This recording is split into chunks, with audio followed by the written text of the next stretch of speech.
Lockdown से पहले गीता के घर का नजारा कुछ ऐसा था कि रोहन ऑफिस जाता था और शिविन स्कूल। जिनके घर से जाने के बाद गीता काम खत्म करके बाकी समय आराम करती थी।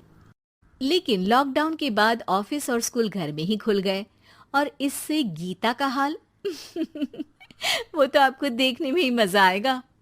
शिविन, ओ शिविन, महाराज उठने के लिए क्या 21 तोपों की सलामी लेंगे? अरे बिस्तर से बाहर निकल, ऑनलाइन क्लास स्टार्ट होने वाली है। अरे तुम भी हद करती हो, स्पीकर की तरह चिल्लाने की क्या जरूरत है? दिख नहीं रहा मेरी कॉन्फ्रेंस चल रही है। अब कैमरा और स्पीकर ऑन कर रहा हूं, मुझे कोई शोर नहीं चाहिए। इस पर जैसे ही रोहन लैपटॉप का कैमरा और स्पीकर ऑन करता है तभी कुकर की सीटी बजती है। करा लो अब इसे चुप। लॉकडाउन नहीं हुआ, मेरी मौत का फरमान जारी हो गया। दोनों बाप बेटे ने नाक में दम किया हुआ है।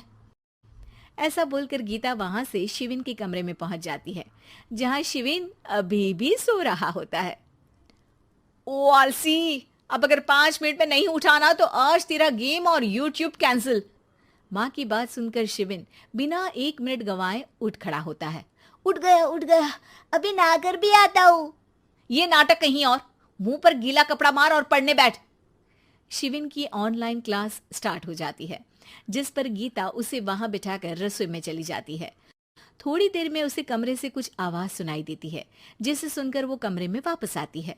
हाय राम, तुझे क्लास अटेंड करने के लिए बोला था, कैमरा ऑफ करके बिस्तर पर नाचने के लिए नहीं बोला था। मम्मी मुझे कुछ समझ नहीं आ रहा, आप बाद में पढ़ा देना ना, वैसे भी अटेंडेंस तो लगी गई है। हाँ हाँ बेटा, जरूर बन जा। तू अभी से हम सबका बाप बन जा। अरे नहीं मतलब कहाँ से लाते हो इतना दिमाग, और पढ़ाई करते हुए ये चला कहाँ जाता है? नाइस क्वेश्चन, दिमाग से पूछकर बता दूंगा। शिविन की बातों से परेशान होकर गीता उसे मारने के लिए जैसे ही आगे बढ़ती है तभी वो कमरे से बाहर भाग जाता है। अब शिविन आगे आगे और गीता हाथ में चप्पल पकड़े उसके पीछे पीछे पूरे घर में दोनों घूम रहे होते हैं।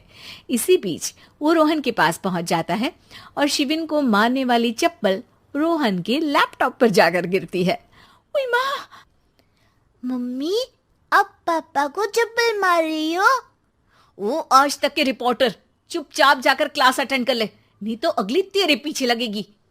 इस पर शिविन वहां से चला जाता है, जिसके बाद रोहन गीता से कहता है, इस सर्कस के लिए कुछ बोलना चाहोगी? अरे क्या करूं, जब से तुम दोनों घर में रहने लगे हो घर अपने आप ही सर्कस बन गया है और मैं तुम्हारी नौकर। कभी बेटी को संभालो तो कभी बाप के नखरे उठाओ।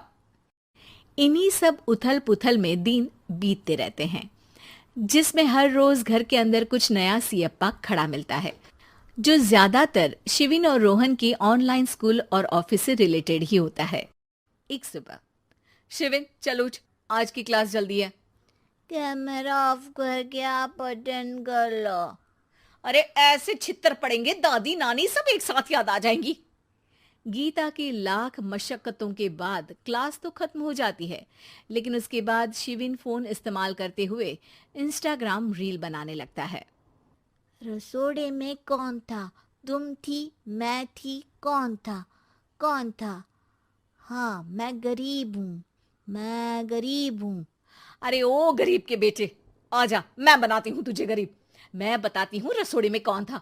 पढ़ाई करने बोलो तो इनकी माँ मर जाती है और ये पागलपंतियां जितनी मर्जी करा लो। गीता शिविन को डांट रही होती है, तभी रोहन बीच में बोल पड़ता है। अरे बच्चा ही तो है, इतना गुस्सा क्यों कर रही हो? बेटे का साथ देने की इसी एक कोशिश में अब शिविन के साथ साथ रोहन भी गीता के गुस्से की सूली पर चढ़ जाता है।